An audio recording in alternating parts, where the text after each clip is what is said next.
Just for the benefit of the listener, what I'm doing here is this wonderful Sefer B'Darkei Chassidim, which is basically Farbrengen edition of Rabbi Hillel, recorded by Bochrim, and it's a very beautiful.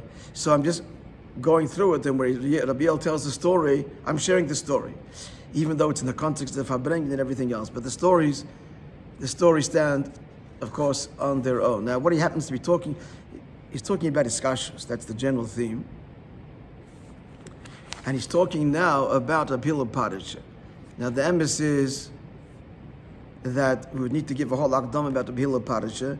Rabbi Hillel Paritcher is one of the greatest Chassidim of all time. It's enough to tell you that Tzemach Tzedek, he was a Chassid of the Alter Rebbe, though he never saw him. But he heard him, and that's a story in its own right. I once told the story, Shalosh Shudas. And the Chassid of the Mittel Rebbe and the Tzemach Tzedek. And as we'll see tomorrow, this is all Achana, he toiled mightily, labored mightily in the Inyan of Iskashus. Mistama, he was older than the Tzemach Tzedek for sure. And a complete bittul. The Tzemach Tzedek said, famously, he had 2.5 Chassidim. Who the 2 Chassidim was Rabbi Hamler and Rabbi Hamler and no, it just escaped me. Come to you in a second.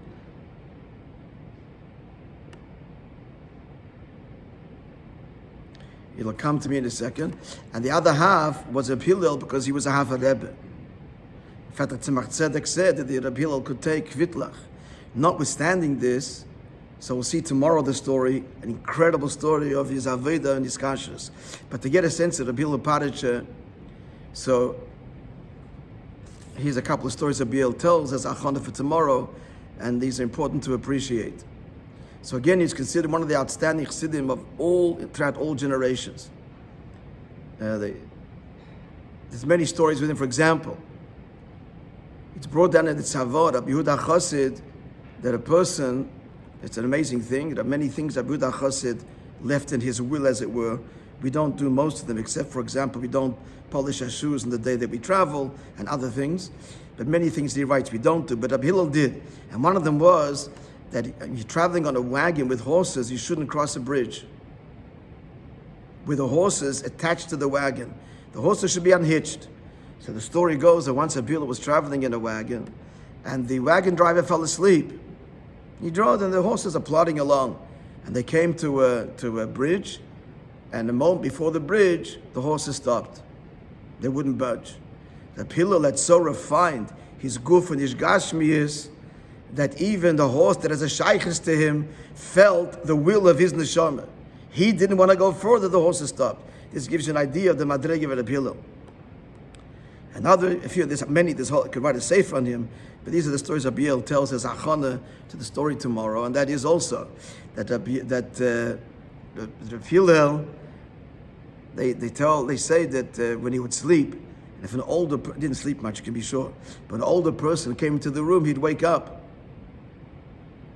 Because the pasuk says, "Vadat pnei zoken," you have to accord respect to an elder person. He naturally felt that an older person entered, even they entered silently, and he woke up.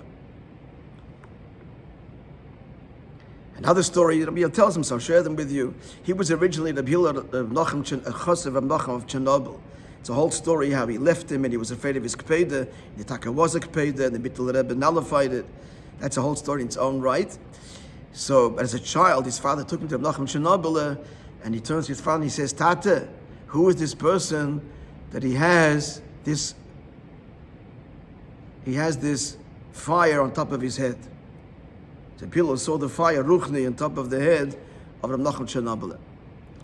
And one more thing, this is mind-blowing, that the pillow, at the age of 11 already, he was a Baki in Shas, and all Kisvei Arizal, at 11 years old.